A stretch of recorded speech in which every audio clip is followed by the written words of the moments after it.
पहला question, first question है, अंतर्राष्ट्रीय योग दिवस कब मनाया जाता है? तो सबको पता था कल मनाया गया है। कब मनाया जाता है? 21 जून को, है ना। अब योग का क्या इम्पोर्टेंस है और क्यों हम ये सेलिब्रेट करते हैं, ठीक है। तो इसके बारे में सबसे पहले तो ये जान लो कि कब से हमने शुरू किया था।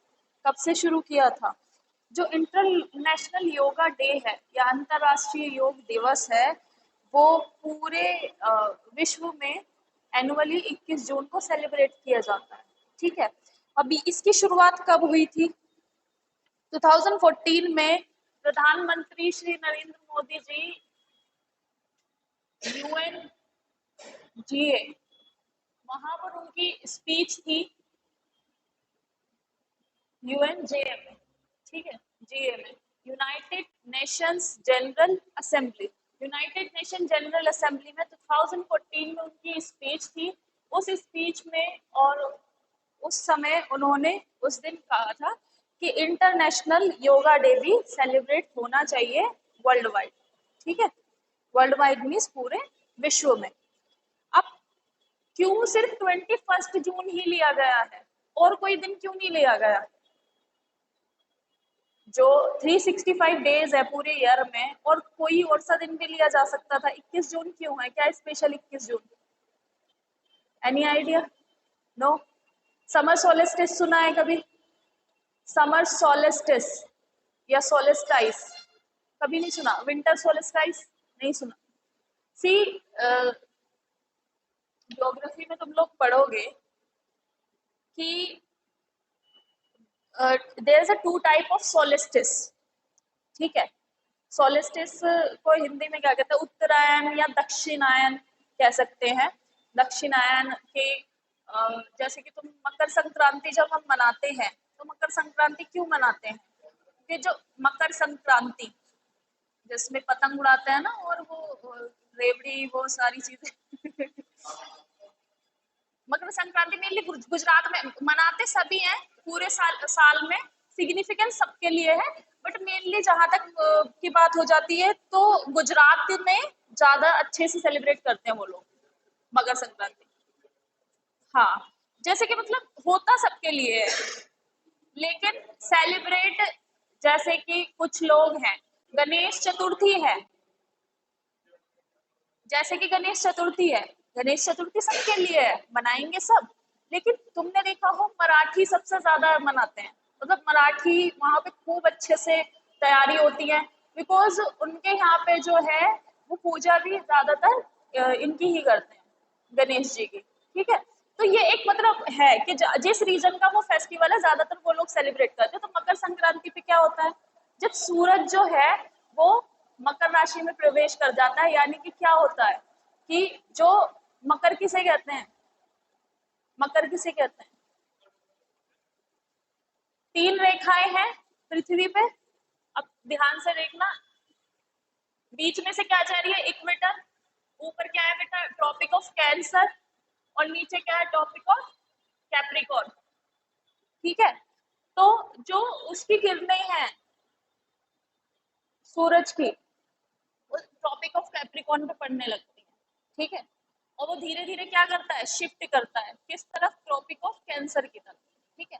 तो इसलिए मकर कहते हैं कि मकर राशि में सूर्य मकर राशि में आ गया। तो मकर राशि एक अलग कोई राशि नहीं है, अर्थ पे जो ये बनी हुई है, जैसे कि ये ट्रॉपिक ऑफ कैंसर हो गई, ये इक्वेटर हो गई, और ये हो गई कैप्रिकॉर्न।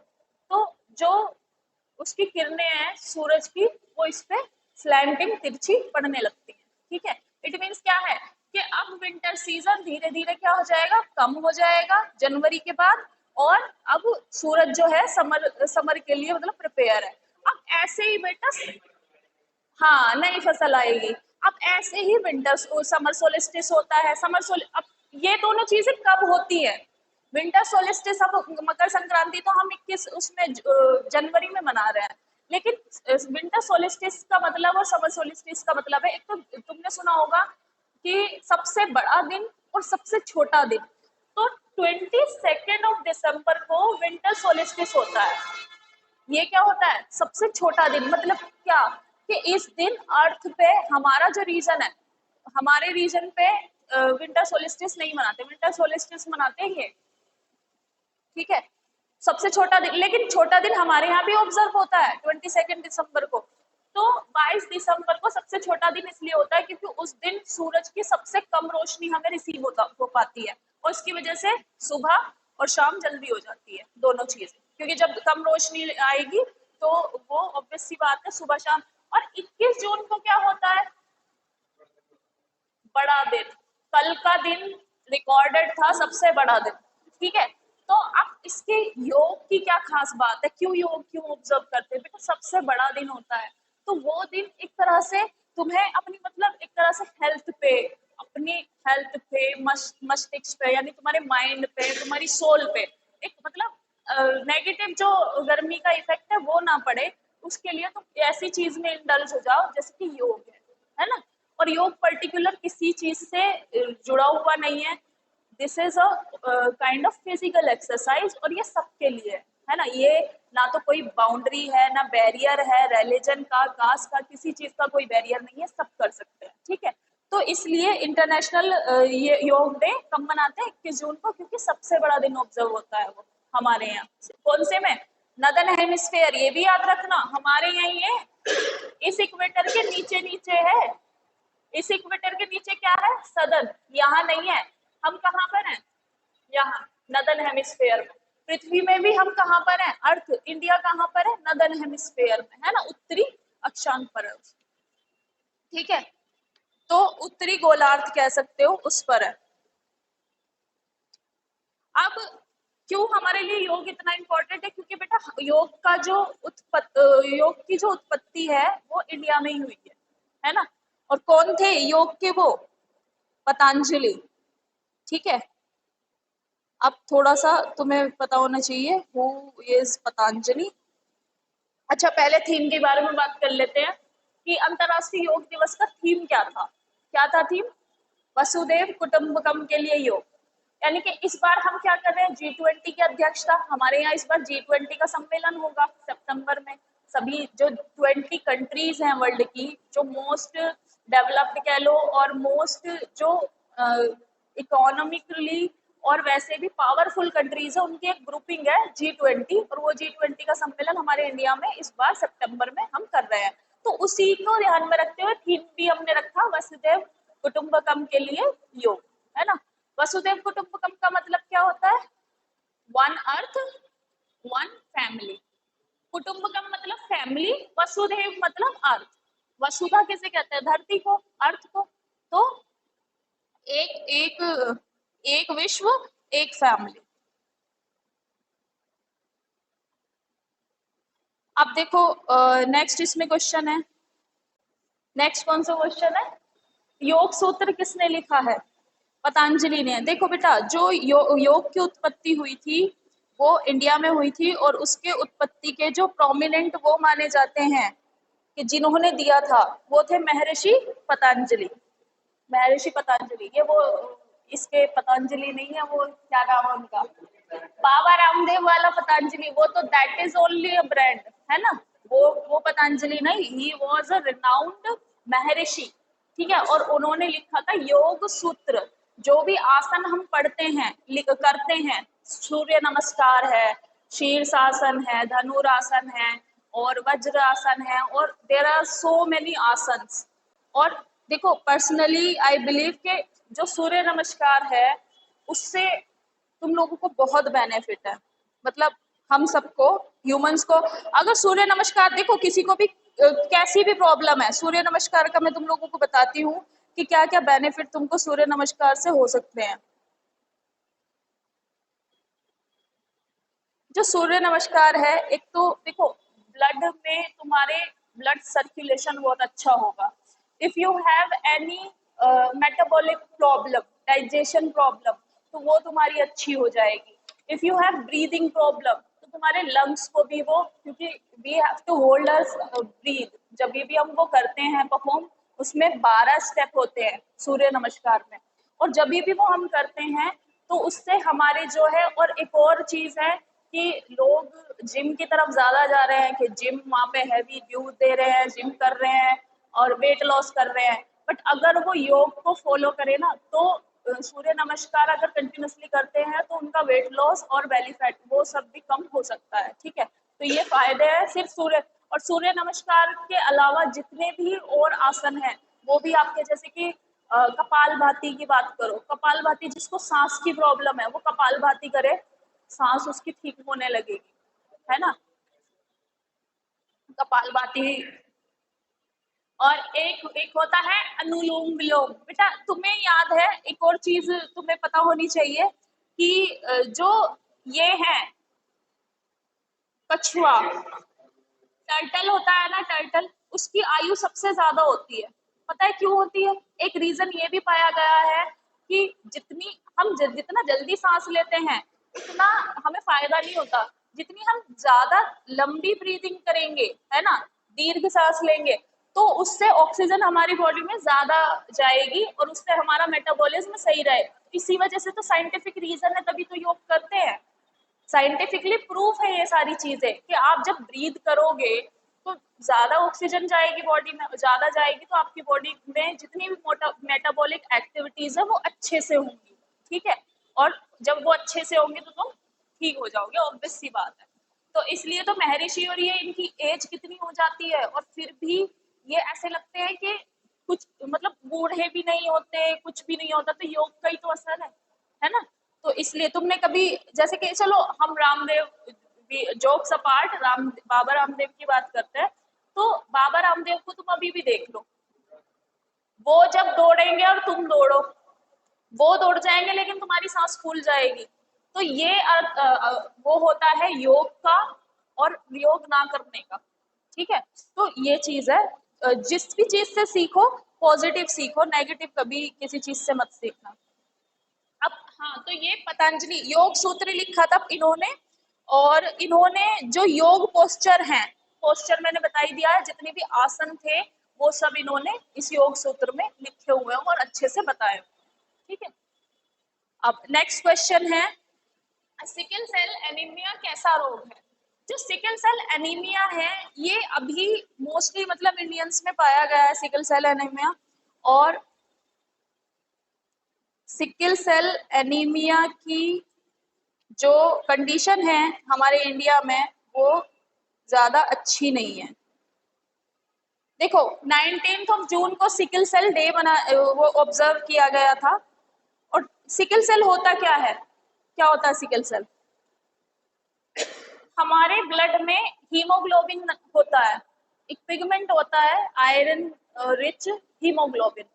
हीमोग्लोबिन की जो शेप रहती है वो तुमने देखा होगा, ग्लोब्यूल और डिस्क शेप में रहती है, डिस्क शेप में। ठीक है, जो डिस्क होती है इस तरह की शेप उसकी, ग्लोब्यूल्स उसकी रहती है। लेकिन सिकल सेल में क्या हो जाता है, ये जो ये है इसकी शेप वो ऐसी हो जाती है। अब इसकी वजह से क्या क्या वो है, हमें इफेक्ट क्या पड़ता है किसी की, किस जिसको भी सिकल सेल एनीमिया उसको क्या होता है? एक तो क्लोटिंग, और दूसरा उसका ब्लड जमेगा नहीं, जमेगा नहीं, बहेगा। मतलब अगर बहेगा ना तो वो जमता नहीं है, इसमें ये प्रॉब्लम है। मतलब एक तो उसमें विटामिन के की कमी हो जाती है, जिसको भी सिकल सेल एनीमिया हो जाता है उसको विटामिन के, हाँ कट लग जाए तो खून बहेगा। तो सिकल सेल एनीमिया हमारे देश में इन्होंने 2020 लास्ट ईयर के बजट में, ठीक है, जैसा कि इसका नाम है बेटा, इसके नाम के अकॉर्डिंग सिकल सेल एनीमिया की जो ये हीमोग्लोबिन की ग्लोब्यूल है वो ऐसी हो जाती है। और this is resemble some sickle, नाम जैसे ही तुमने देखी है ना वो सिकल दराती जो होती है उसके जैसी शेप हो जाती है, इसलिए इसका नाम है सिकल सेल एनीमिया। ठीक है, और ये कैसा रोग है, ये आनुवांशिक है, जिसको ये रोग है उससे उसकी पीढ़ी में किसी ना किसी को जरूर होगा।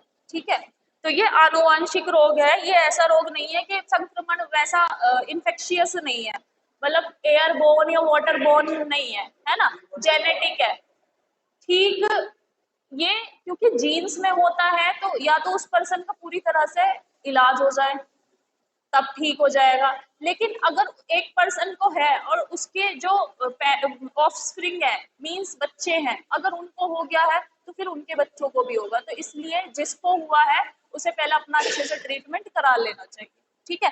तो 2017 तक भारत ने लक्ष्य रखा है, 2017 कह रही 47 तक के इसको इरेडिकेट कर देंगे। और 2047 तक कितने साल हो जाएंगे हमारी इंडिपेंडेंस को? 1947 में हम हो गए थे, है ना, 100 हो जाएंगे ना, सीरियसली 100 हो जाएंगे। अभी तो 75 ईयर्स हो गए, ठीक है, तो तब तक 100 ईयर हो जाएंगे जब तक ये हम इरेडिकेट करने का सोचेंगे। Sickle cell anaemia. अब एक और चीज है इसमें, जो सबसे ज्यादा कहाँ पर पाया गया है, जो बेटा हमारा ट्राइबल रीजन है, जनजातियां हैं, वहां पर सबसे ज्यादा है, ठीक है, ट्राइबल्स में और वेस्टर्न स्टेट में। और ट्राइबल्स में भी 40 लाख जो ट्राइबल हैं वो इससे अफेक्टेड है। क्योंकि बेटा ट्राइबल्स को क्या होता है, वो काफी आइसोलेटेड रहते हैं, वो और लोगों में मिलते नहीं है, और कहीं ना कहीं वो अपने उसमें थोड़ा वो भी नहीं चाहते इंटरफेरेंस बाहर का। तो अगर गवर्नमेंट कोई चीज इनिशिएटिव या कुछ इंट्रोड्यूस भी करती है तो वो उस चीज से वंचित ही रह जाते हैं, है ना। तो इस वजह से वहां पर ज्यादा है, ताकि वो ट्रीटमेंट भी नहीं करा पाते। बट इंडिया ने जो टारगेट रखा है 2047 का, उसके हिसाब से 2047 तक ये इरेडिकेट हो जाएगा। अब नेक्स्ट देखो, गुरु रविंद्रनाथ टैगोर। रविंद्रनाथ टैगोर को तो सभी जानते हैं। तो गुरु रविंद्रनाथ टैगोर को किस कृति के लिए नोबेल पुरस्कार मिला था? कि कौन सी कृति के लिए मिला था? गीतांजलि के लिए। और इनके बारे में तुम्हें बहुत चीजें जाननी है, क्योंकि ये मतलब देखो, जो भी फेमस पर्सनालिटी होती है उससे क्वेश्चन आने बनते ही हैं, वहां से तो क्वेश्चन वो पूछेंगे पूछेंगे कि मतलब देखो, तुम किसी भी एडमिनिस्ट्रेशन में जा रहे हो, तुम किसी भी जॉब में जा रहे हो, तुम्हें वहां का पता होना चाहिए कि हमारी हिस्ट्री कैसी है, हमारी ज्योग्राफी कैसी है, हमारी कंट्री की पॉलिटी कैसी है, तभी तो तुम्हें इतनी चीजें पढ़नी पड़ती है ना। नहीं तो सिलेक्शन ऐसे ही कर ले। अब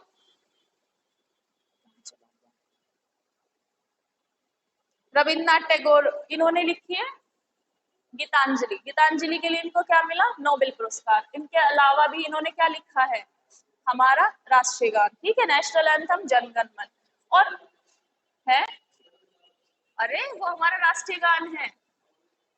नहीं, तो नोबेल मिला। और 1955 में पंडित जवाहरलाल नेहरू जी ने इन्हें 19 कितने में दिया था? 55 में भारत रत्न। तो ये भी याद रखना, भारत रत्न मिला था। देखो, इतनी रिनाउंड पर्सनालिटी है, इतनी फेमस है, तो इन्हें भारत रत्न से सम्मानित किया गया था जवाहरलाल नेहरू जी ने। फर्स्ट भारत रत्न मिला था सी राजगोपालाचारी को 1954 में। फिर सर्वपल्ली राधाकृष्णन जी को, और मतलब 1954 में इन्हें मिला सी राजगोपालाचारी जी को, और इनको मिला फिर 1955 में। तो सेकंड समझ लो इनका। बट जब भारत रत्न मिलता है तो सिर्फ एक पर्सन को नहीं मिलता ना, वो सिलेक्टेड होते हैं कि इनको देना है ना, जो भी रिनाउंड पर्सनालिटी हो, जिन्होंने कुछ अच्छा किया है खेल में या फिर लिटरेचर में, साहित्य में, या फिर मूवीज में, सिनेमा में कुछ उन्होंने कंट्रीब्यूशन किया है। तो ये कुछ कुछ क्राइटेरिया होते हैं, ठीक है। तो एक और चीज याद रखना, जो बांग्लादेश का नेशनल एंथम है, अमार सोनार बांग्ला, वो भी इन्होंने लिखा। अमार सोनार बांग्ला मतलब हमारा प्यारा बंगाल, है ना, मतलब सोनार मीन्स के सोने जैसा या खूबसूरत, है ना, या सुनहरा कह सकते हो। तो बांग्लादेश बांग्लादेश का जो राष्ट्रीय गान है वो इन्होंने लिखा। अब ऐसे नहीं बांग्लादेशी आए कि हमारा राष्ट्रीय गान लिख दो, ये नहीं था। कब अडॉप्ट हुआ था बांग्लादेश का राष्ट्रीय गान? देखो, तुम्हें मैंने बताया भी था जब मैं पढ़ा रही थी, 1905 में बंगाल का विभाजन हुआ था। याद है? किसने कराया था? लॉर्ड कर्जन ने, या फिर कह सकते हो सिंपल कर्जन। लॉर्ड लिखने की जरूरत नहीं है। दे डिडंट डू एनीथिंग कि उन्हें लॉर्ड कहा जाए। लॉर्ड तो वो नाम में ऐसे लगाते थे जैसे they are the supreme and they are the god, ठीक है, अपने आप को सुपीरियर दिखाने के लिए। Lord Curzon, Lord William Bentinck. तो कर्जन जो उस समय बंगाल के गवर्नर बन के आए थे, इन्होंने क्या करा दिया? बंगाल का विभाजन। अब बंगाल का विभाजन कैसे? तुम्हें भी मैंने जब पढ़ाया था बताया था कि क्या क्या किया था। बांग्लादेश जो प्रेजेंट में है, हमारा पश्चिम बंगाल, उड़ीसा, असम, ये जो कुछ पार्ट था ये पूरा, और बिहार, ये सब बंगाल में आता था, इंक्लूडिंग झारखंड, ये सब बंगाल का पार्ट था। बंगाल बहुत बड़ा रीजन था। अब इन्होंने जब ये देखा कि मतलब यहाँ पर ये जो, एक तो बंगाल बहुत बड़ी प्रोविंसी हो रही थी, इनके लिए मैनेज करना बहुत मुश्किल था। मैनेज करना मीन्स कि इनसे वो हैंडल नहीं हो पा रहा था। और दूसरा इनका एक और जो वो था, जो मोटिव ये था कि वहां उस समय जो दो कम्युनिटी के बीच में एकता थी, यानी हिंदू मुस्लिम के बीच में उस समय बहुत एकता थी। एकता इतनी कि देखो, जब 1857 की क्रांति हुई थी ना, और उस समय जो बादशाह थे, नॉमिनल हेड थे उस समय बहादुर शाह जफर। तो जब बहादुर शाह जफर बादशाह थे और मेरठ से सिपाही और क्रांतिकारी चले थे दिल्ली के लिए, पहला नारा जब दिया था दिल्ली चलो, ठीक है, पहला नारा 1857 की क्रांति में दिया था। 10 मई को वो दिल्ली वहां पहुंचे। दिल्ली कितनी किलोमीटर है? 57 के अकॉर्डिंग 58 किलोमीटर है, 57 या 58, मेरठ से दिल्ली। और वो उस समय कोई वो नहीं था, संसाधन नहीं होते थे बेटा उस समय, तो वो कैसे गए थे? पैदल गए थे वहां पर, दिल्ली चलो। तो बहादुर शाह जफर उस समय इररिस्पेक्टिव के जो शासक है वो मुस्लिम है, इररिस्पेक्टिव इसके, वहां के लोगों ने कहा था कि हम, मतलब ये जो रेवोल्यूशन है, ये जो क्रांति है, इसका आह्वान आप करोगे, आप सुल्तान हो, मतलब हम आपको जो हेड है वो आपको मानते हैं। मतलब मेरठ रीजन में ये जो यहाँ पे क्रांति हुई, तो उसका हेड किसे बनाया था? बहादुर शाह जफर को, ठीक है। और बरेली में कौन थे? शाहमल थे। झांसी में कौन थी? रानी लक्ष्मीबाई, ठीक है। और जगदीशपुर में थे कुंवर सिंह। तो अलग अलग थे। नाना साहेब कानपुर से थे। और लखनऊ में किसने लेड किया था वो ये क्रांति? बेगम हजरत महल ने, ठीक है। तो उस समय देखो कितने वो थे। और तुम्हें एक और चीज मैं बताऊंगी, झांसी की रानी जो है, उनके उनके साथ में जो सेनापति थे उनका नाम था अजीमुल्ला, जिन्होंने उनका साथ दिया था, ठीक है। और जो ये नाना साहेब थे, नाना साहेब के पास थे एक मुस्लिम वो थे शासक, उनका नाम था तात्या टोपे, जो उनके सेनापति बने थे। तो इस तरह की उस समय एकता थी। अब 1857 की क्रांति के बाद इनकी रूट्स हिल गई, क्योंकि सीधा जो ब्रिटिश गवर्नमेंट, ब्रिटिश पार्लियामेंट है, उन्होंने, वहां की क्राउन रूल ने ये कहा कि इस ईस्ट इंडिया कंपनी को हम खत्म कर रहे हैं, डायरेक्ट रूल अपने हाथों में ले लिया, ठीक है, इंडिया का 1857 के बाद। अब उसके बाद 1905 में इन्होंने ये टेक्निक अपनाई कि बंगाल का विभाजन कर रहे हैं। बंगाल का विभाजन ऐसे नहीं कर रहे कि ये चीज अलग हो रही है, ये चीज अलग। बंगाल का जो, अगर तुम प्रेजेंट में भी देखो, जो पश्चिम बंगाल वाला एरिया है, उड़ीसा वगैरह, यहाँ पे हिंदू पॉपुलेशन ज्यादा थी। असम और बांग्लादेश में मुस्लिम पॉपुलेशन ज्यादा थी। तो उन्होंने कहा कि ये रीजन हम अलग कर रहे हैं क्योंकि हमसे एडमिनिस्टर नहीं हो पा रहा। मतलब ये इतनी प्रोविंसी बड़ी हो गई है कि हम इसे एडमिनिस्टर नहीं कर पा रहे। तो जब रविंद्रनाथ टैगोर ने उस समय अमार सोनार बांग्ला लिखा था और सबने ये गाया था, इंक्लूडिंग सभी, उस समय कोई बांग्लादेश कुछ नहीं था, ठीक है, हमारा सिर्फ बंगाल था, बहुत बड़ा बंगाल जो प्रेजेंट में बांग्लादेश है, ठीक है। तो उन्होंने फिर अमार सोनार बांग्ला सभी ने गाया, एक दूसरे, इतनी एकता थी कि एक दूसरे के हाथों पे राखी बांधी और बोला कि बंगाल का विभाजन हम नहीं होने देंगे, ठीक है। और आखिरकार फिर 1911 में इन लोगों ने बंगाल का विभाजन खत्म कर दिया। 1911 में इन्हें इतना इतना रोष हुआ। और फिर एक और चीज याद रखना, 1905 में ही स्वदेशी मूवमेंट। देखो स्वदेशी मूवमेंट से इस साल भी क्वेश्चन आया है, स्वदेशी आंदोलन कह लो या स्वदेशी मूवमेंट। क्या हुआ था, जो ब्रिटिशर्स की चीजें थी, ब्रिटिशर्स की जो वहां से सामान आता था, उनके कपड़े, उनकी जितनी भी चीजें थी, उनकी चिता जला दी थी लोगों ने, कि बाहर निकाल के जला दी थी। उनकी दुकान, जो उनकी शॉप्स थी, जो भी सामान से रिलेटेड, उनको बंद करवा दिया था। जो जो बच्चे वहां पर थे लॉ में या प्रैक्टिस वगैरह कर रहे थे, उन्होंने प्रैक्टिस छोड़ दी थी। जो उनके स्कूल में पढ़ रहे थे, उन्होंने स्कूल छोड़ दिए थे। स्वदेशी मूवमेंट वहां पे हुआ था। और उसी समय बेटा हमारा सबसे पहला जो वो था, स्वदेशी कपड़े का टेक्सटाइल मिल इस्टेब्लिश हुई थी, पहली हमारे देश की। ठीक है, उस समय हुई थी। तो ये क्वेश्चन भी आया था अभी यूपीएससी 2020 इसमें, यूपी एससी 2023 में। हाँ, अभी क्वेश्चन आया था कि वर्ल्ड हैंडलूम डे कब मनाया जाता है। मतलब दो स्टेटमेंट दिए थे कि फर्स्ट था कि वर्ल्ड हैंडलूम डे ऑब्जर्व किया जाता है। देखो मैं तुम्हें इसका डेट भी बता रही हूँ, वर्ल्ड हैंडलूम डे, इसमें क्वेश्चन था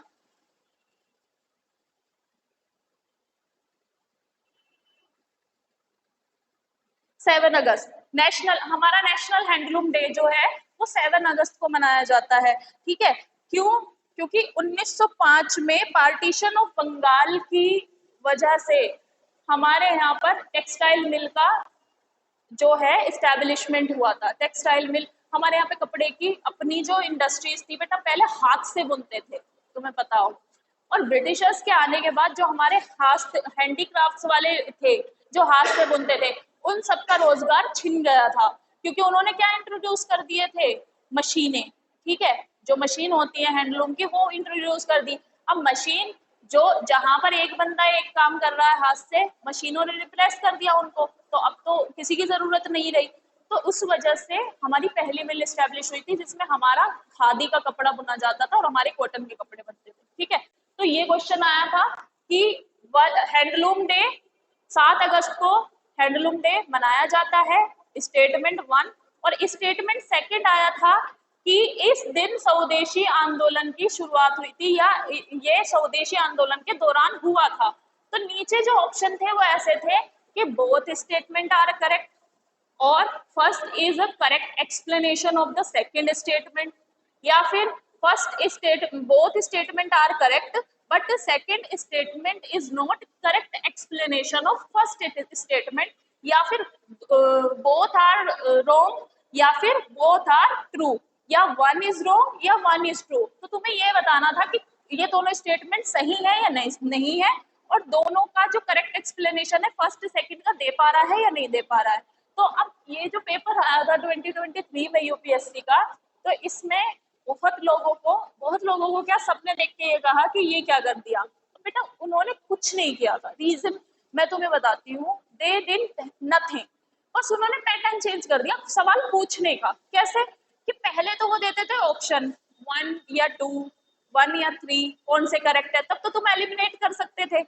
अब यूपीएससी ने एलिमिनेशन भी खत्म कर दिया, तो तुम्हारे पास अब कोई ऑप्शन नहीं बचा है। अब तुम्हें श्योर श्योर पढ़ के ही जाना है, कोई तुक्का नहीं लगेगा। बस इस चीज को याद रखना। हाँ, क्योंकि देखो अब ये बहुत सिंपल सा क्वेश्चन था, अब लोग फंस गए। क्यों? वर्ल्ड हैंडलूम डे देखो सभी के साथ है, हमारे भी साथ है। कि पहले तो हमें यही नहीं पता था वर्ल्ड हैंडलूम डे 7 अगस्त को मनाया जाता है। इसलिए तो मैं तुम्हें हर दिन डे लिखवा रही हूँ, ताकि कहीं से भी कोई भी क्वेश्चन आए, किसी का कोई भरोसा नहीं है बेटा। जो यूपीएससी है, यूपीपीसीएस है, जो भी गवर्नमेंट सर्विसेज है, वो क्रीम ऑफ द कंट्री को लेना चाहते हैं। वो ऐसे बुद्धुओं को क्यों लेंगे? उन्हें अपना एडमिनिस्ट्रेशन चलाना है। कल को तुम पुलिस में जॉब करोगे तो किसी मंदबुद्धि को थोड़ी ना उठा लेंगे जिसको अपने देश के बारे में कुछ नहीं पता। वो क्रीम ऑफ द कंट्री को सिलेक्ट करते हैं, बेस्ट ब्रेन्स को सिलेक्ट करते हैं। तो जो बेस्ट ब्रेन है उनको ये चीजें कॉमन तो पता होनी चाहिए। ठीक है, तो इसलिए ही याद रखना, स्वदेशी मूवमेंट के टाइम पर ही हमारी फर्स्ट टेक्सटाइल मिल स्टैब्लिश हुई थी, और इसलिए हम नेशनल हैंडलूम डे 7 अगस्त को मनाते हैं। और क्यों मनाते हैं? क्योंकि स्वदेशी मूवमेंट चल रहा था उस समय। और ये किसने लिखा था? अमार सोनार बांग्ला। और जब 1971 में पाकिस्तान के साथ युद्ध हुआ था हमारा, ठीक है, तो बांग्लादेश आजाद हो गया था, और बांग्लादेश को आजाद करवाने में इंडिया का सबसे बड़ा हाथ है, क्योंकि हम ही लड़े थे उन लोगों से, ठीक है। तो बांग्लादेश को आजाद करवाना इसलिए जरूरी था, नहीं तो पाकिस्तान दोनों तरफ से परेशान करता। अब एक तरफ शांति तो है, वो लोग हमारा एहसान तो मानते हैं बांग्लादेशी, ठीक है, और वो पाकिस्तान को ज्यादा सपोर्ट भी नहीं करते, वो इंडिया के फेवर में ज्यादा रहते हैं, ठीक है।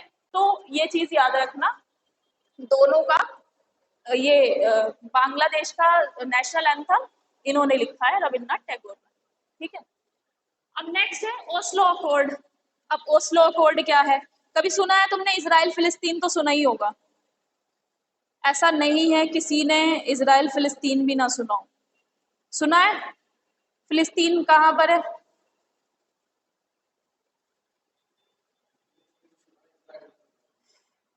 इजराइल सुना है, फिलिस्तीन ऐसे कैसे हो सकता है? इजराइल के पास ही तो फिलिस्तीन है, इजराइल के पास ही है फिलिस्तीन। अच्छा, देखो, जो इजराइल है और फिलिस्तीन है, ये पहले ओटोमान एम्पायर का पार्ट था। जो तुर्की का ग्रेट एम्पायर था, उसका ओटोमान एम्पायर का ये पार्ट था, ठीक है। अब ओटोमान एम्पायर का पतन हो गया था फर्स्ट वर्ल्ड वॉर के बाद। अब फर्स्ट वर्ल्ड वॉर के बाद ये ब्रिटिशर्स ने ऑक्यूपाई कर लिया था, ब्रिटिशर्स ने, ठीक है। फिर यहाँ पे कुछ जूइश पॉपुलेशन सेटलमेंट हो गई, कुछ क्रिश्चियन पॉपुलेशन सेटलमेंट हो गई, ठीक है। बट बेसिकली जो वहां पर ओटोमान एम्पायर के अंतर्गत था, तो वहां पर पॉपुलेशन थी, एक मुस्लिम पॉपुलेशन थी, जो वहां पर इसराइल में रहते थे, ठीक है। ऐसा नहीं था सिर्फ मुस्लिम थे, जूइश भी थे और क्रिश्चियंस भी थे। अब एक वॉर हुआ, अरब वॉर। अब अरब वॉर जो हुआ, उसमें इसराइल को जो अरब्स हैं उनको भगा दिया गया, मुस्लिम्स को। इसराइल फिर इसराइल स्टेट बना, ठीक है। अब उसकी वजह से जो इसराइल में मुस्लिम पॉपुलेशन रहती थी, उनको वहां से निकालना, मतलब जाना पड़ा, क्योंकि उनको वो मार रहे थे, किल कर रहे थे, ठीक है। जो इसराइल में जूइश और क्रिश्चियन पॉपुलेशन है, वो उनको मार रहे थे, तो उनको वहां से निकलना पड़ा। अब इसराइल की जो पोजीशन है, वो थोड़ी सी, अगर यहाँ पे दिख पाया तो तुम्हें बता देती हूँ कि कहाँ पर है। देखो, ये बहुत कॉन्ट्रोवर्शियल सा है, लेकिन फिर भी आई एम जस्ट ट्राइंग कि किसी तरह से ड्रॉ कर दूं।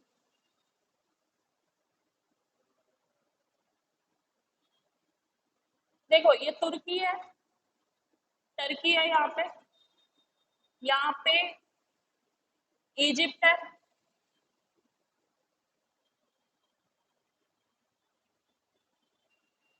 इजिप्ट है, और यहाँ पे एक कंट्री है, यहाँ पे लेबनान, और यहाँ पे ये इसराइल है, और यहाँ कहीं फिलिस्तीनियन पॉपुलेशन है। तो फिलिस्तीनियन जो पॉपुलेशन है, वो अब एक तरह से रेफ्यूजी बन गई है, रेफ्यूजी, और वो इस जगह को अपना फिलिस्तीन मानते हैं, ठीक है। वो कहते हैं कि ये हमारा मतलब फिलिस्तीन है। इसराइल कहता है कि हम फिलिस्तीन नहीं मानते। क्या है फिलिस्तीन? हमें नहीं, मतलब एक तरह से टू नेशन थ्योरी है कि इसराइल और फिलिस्तीन एक तरह से कंट्री। बट यूएन ने इसको रिकॉग्नाइज भी किया है एज अ कंट्री, इसको वोटिंग राइट भी दिए हैं, और यूएन इसके रेफ्यूजीज के लिए वर्क भी कर रहा है। बट प्रॉब्लम कहाँ आती है कि यहाँ पे बेटा ये है यरूशलेम। यरूशलेम तुमको पता है कि जो ईसा मसीह थे, ठीक है, उनका जन्म यहाँ पर हुआ था, यरूशलेम में। तो ये क्रिश्चियंस के लिए भी इम्पोर्टेंट है, ये जूइश पॉपुलेशन जो यहूदी हैं उनके लिए भी इम्पोर्टेंट है, और फॉर मुस्लिम ये क्यों इम्पोर्टेंट है? क्योंकि यहाँ पे है एक मॉस्क, मस्जिद अल अक्सा, ठीक है। तो अल अक्सा यहाँ पर है, ठीक है, फिलिस्तीन में। अब फॉर ये मुस्लिम्स के लिए भी फिर वो हो गई है सैक्रड, बहुत मोस्ट इम्पोर्टेंट, एक तरह से कहा जाता है कि थर्ड पिलग्रिमेज है मुस्लिम्स के लिए, third after Mecca Medina, third pilgrimage ये अक्सा मस्जिद है। तो तीनों के बीच में कॉन्फ्लिक्ट रहता है कि किसका है यरूशलेम। यरूशलेम के पीछे एक तो वो रहता है, और इजरायली जो वो है फोर्सेस, वो मस्जिद में इनको नमाज ऑफर तक नहीं करने देते फिलिस्तीनियंस को, ठीक है। तो वहां पे इतनी ज्यादा आए दिन वहां बॉम्बिंग रहती है। अभी रमजान के महीने में भी वहां पर इस तरह की बॉम्बिंग हो रही थी। ठीक है, तो ये एक तरह से वो है डिस्प्यूटेड टेरिटरी, है ना, यहाँ पे बना रहता है डिस्प्यूट। तो एक ओस्लो अकॉर्ड साइन हुआ था इसमें पीस इस्टेब्लिश करने के लिए, लेकिन टिल नाउ कोई पीस वहां पर इस्टेब्लिश नहीं हुई है। अब इसमें हमें कुछ खास कुछ लेना नहीं है, सिर्फ इंडिया का स्टैंड देखना है, इंडिया किसकी साइड में है। तो देखो इंडिया जो है, हमारी जो कंसर्न है वो दोनों है। इसराइल भी हमारा अच्छा पार्टनर है, but as a human right का जो वायलेशन फिलिस्तीन में हो रहा है, हम उसके भी फेवर में नहीं है। हम नहीं चाहते कि वहां पे जो ह्यूमन राइट्स का वायलेशन हो रहा है वो इंडिया कभी नहीं चाहेगा। ठीक है, तो हम ना तो इसराइल को, मतलब एक तरह से ओपनली इसराइल को सपोर्ट करेंगे तो फिलिस्तीन नाराज हो जाएगा, तो इसलिए हम बैलेंस पोजीशन लेके चलते हैं। ठीक है, हाँ। अब इसराइल की क्यों क्यों इम्पोर्टेंट है, देखो हम अपने ट्रेड के रिलेशन देखते हैं, इमोशनली कहीं नहीं जाना। हमेशा बायलैटरल ट्रेड देखो कि हमारा उस पर्टिकुलर कंट्री से ट्रेड कैसा है। तो अगर इसराइल की हम बात करें तो इसराइल न्यूक्लियर पावर है, ठीक है, और आर्म्स अम्यूनिशन में वो सफिशिएंट है। तो हमें वहां से जो हमें जो है वहां से काफी एड मिलती है। एड मीन्स हमारा व्यापार वहां से है, तो हम ओपनली इसराइल को भी कंडेम नहीं कर सकते। अब नेक्स्ट है हिंदू कुश माउंटेन। कुश माउंटेन कहाँ से कहाँ तक है, ये मैं तुम्हें ज्योग्राफी में बिल्कुल मैप ड्रॉ करके बता दूंगी। फिलहाल याद रखना कि हिंदू कुश माउंटेन उत्तरी अफगानिस्तान से अराकान पर्वत तक है। ठीक है, और नेक्स्ट है ये सिलिकॉन वैली चर्चा में रहता है, ये कहाँ स्थित है, ये न्यूयॉर्क में है। ठीक है, कुछ इसके बारे में डिटेल में तुम्हें जानना नहीं है, हाँ इसके बारे में मुझे डिटेल में बताना था। नेक्स्ट में मैं इसे कुछ करके लाऊंगी तुम्हारे लिए prepare. Bone climate change conference कहाँ हुई थी, ये हुई थी जर्मनी में। ठीक है, बोन क्लाइमेट